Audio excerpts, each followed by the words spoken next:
Hi guys, nandito na naman si Sir Javi guys. Magbibigay na naman tayo ng bagong kaalaman sa ating mga students guys. Especially sa mga senior high school, I think mayroong topic grade 9 or grade 11 sa general mathematics and inverse function. Okay? Okay. Shoutout muna natin yung ating mga followers, especially sa mga math majors na magtitake ng board examination this coming September. Okay guys, kung gusto nyong matuto guys with Sir Javi guys, mag-message lang kayo sa page ko guys at bibigyan ko kayo ng free online review sa Majorship Mathematics Major. Okay? Ngayon, ating i-discuss muna natin yung mga basic natin, General Mathematics, Inverse Function. Okay? Sir Javi Differential Equation Review Center. Kung saan yung mathematics natin dito ay pinapadali ni Sir Javi. Okay? Simulan na natin ang bakbakan, Sir Javi.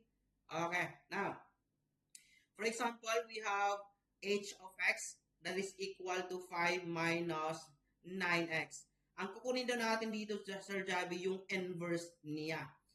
H inverse, ang inverse ng function. Usually, h of x yung given natin, i-change natin into y, then 5 minus 9x. Now, kapag inverse function, iswap lang natin yung x and y. Ang y maging x, ganyan, then 5 minus 9y. Then we will isolate the value of y. So, i-move lang natin yung negative 9y sa left side, maging 9y. Then, move natin yung x, maging negative x. Para y na lang matira, i-divide natin both sides by 9. So, ang inverse natin is y 5 minus x over 9. I-change natin into y into this one, h negative 1 f of x, h negative 1 of x, that is 5 minus x over 9. Now, is this enough, Sir Javi, na para malaman natin na tama yung sagot natin? Okay? Di ba yung inverse ng ating function is 5 minus x over 9? Para malaman natin, Sir Javi, ating i-prove na tama yung sagot natin, na mayroon talagang inverse ang function natin. Paano ba yan, Sir Javi? Ganito lang. Ang h negative 1, x, dapat, ang sagot daw nito daw is x. Dapat, kapag ipinasok natin yung inverse niya sa original, dapat ang sagot is x. Tingnan natin.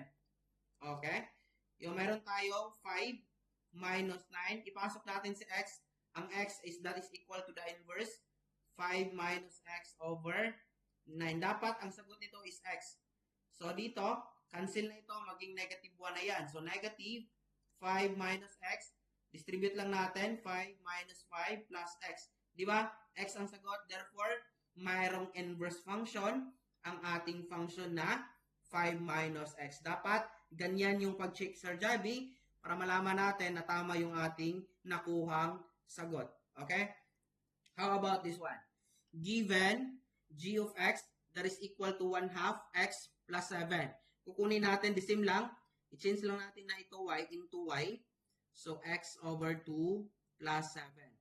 Dito, basta ganito na, Sir Javi, is iswap natin yung ating variable. Ang y maging x, ang x maging y. So, iswap lang natin. Then, pwede natin i-move yung ating 7, x minus 7, y over 2. Dito, pwede natin itong cross multiplication. Ang mangyayari y, 2x minus 7. Kapag i-simplify natin yan, maging 2x minus 14. Ang inverse doon natin, Sir Javi, is 2x minus 14. Paano natin malalaman kung tama yung sagot natin? Kunin natin yung si g of inverse g.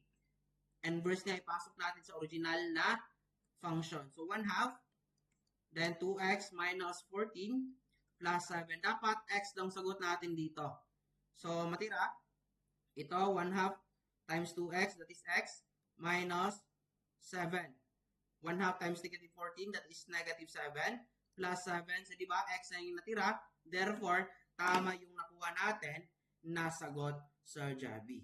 Okay? Shake muna natin. Sa next video natin, mag-discuss pa tayo ng ibang inverse function para mas lalo nating maintindihan yung ganitong mga problem sa general mathematics. Okay, shake, shake, shake muna tayo dyan mga students. Shake, shake, shake.